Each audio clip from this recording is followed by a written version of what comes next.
আসসালামু আলাইকুম। আমি ডক্টর ওয়াহিদুর রহমান।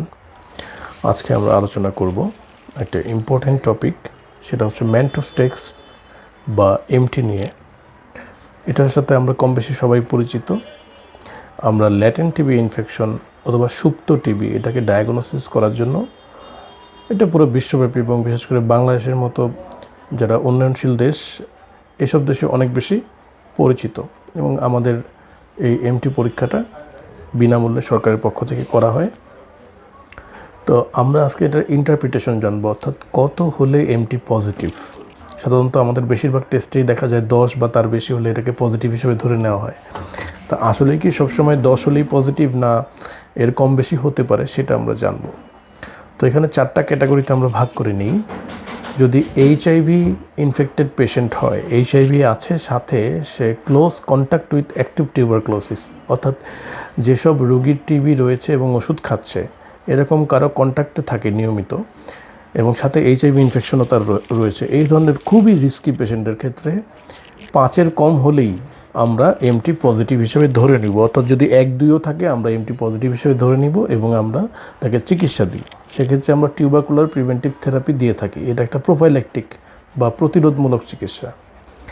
আচ্ছা, এরপরে যদি শুধুমাত্র এইচআইভি ইনফেক্টেড পেশেন্ট থাকে অথবা কোনো অ্যাক্টিভ টিবি, অর্থাৎ টিবি রয়েছে, ইনফেকশাস কোনো রুগী যে ওষুধ খাচ্ছে, এরকম রুগীর সংস্পর্শে যদি কেউ থাকে, অথবা যদি কারো বুকের এক্সরেতে আমরা অ্যাবনর্মাল কোনো একটা অপাসিটি বা কোনো একটা সাদা স্বচ্ছ একটা স্পট পাই, যেটা নির্দেশ করে যে তার আগে টিবি ইনফেকশন ছিল, এটাকে আমরা ওল্ড হিল্ড টিবি বলি, যেখান থেকে পরবর্তীতে টিবি ইনফেকশন রিঅ্যাক্টিভেশন হওয়ার চান্স রয়েছে, এরকম কোনো স্পট যদি আমরা পাই, অথবা বিভিন্ন ওষুধ খাচ্ছে, যেমন আপনার tumour necrosis factor alpha inhibitor, যেমন ইনফ্লেক্সিম্যাব, অ্যাডালিমুম্যাব, এগুলো কেউ খায়, অথবা দীর্ঘদিন ধরে স্টেরয়েড খাচ্ছে বা কেমোথেরাপি পাচ্ছে, অথবা তাদের অর্গান ট্রান্সপ্লান্ট, অর্থাৎ যেমন রেনাল কিডনি ট্রান্সপ্লান্ট হয়েছে, এই ধরনের রোগী, এটাও খুব রিস্কে।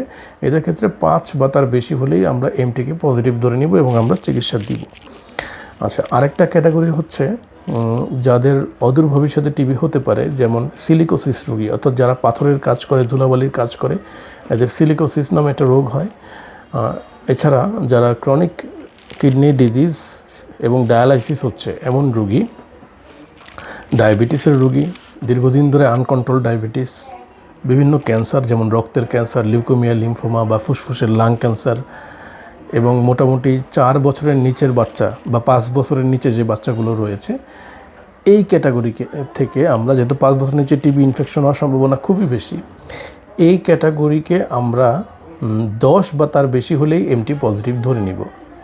এবং যারা আমরা সুস্থ যারা রয়েছি, healthy individual more than 5 years, অর্থাৎ 5 বছরের ঊর্ধ্বে যে কোনো সুস্থ রোগী, এবং সাধারণত তারা যদি বিসিজি ভ্যাকসিন নেওয়া থাকে, এই ধরনের রোগীদের ক্ষেত্রে, যারা হেলদি, যাদের টিবি হওয়ার সম্ভাবনা খুবই কম, ইনফেকশন হওয়ার সম্ভাবনা, তাদের ক্ষেত্রে 15 বা তার বেশি হলে আমরা এটাকে পজিটিভ ধরে নিব।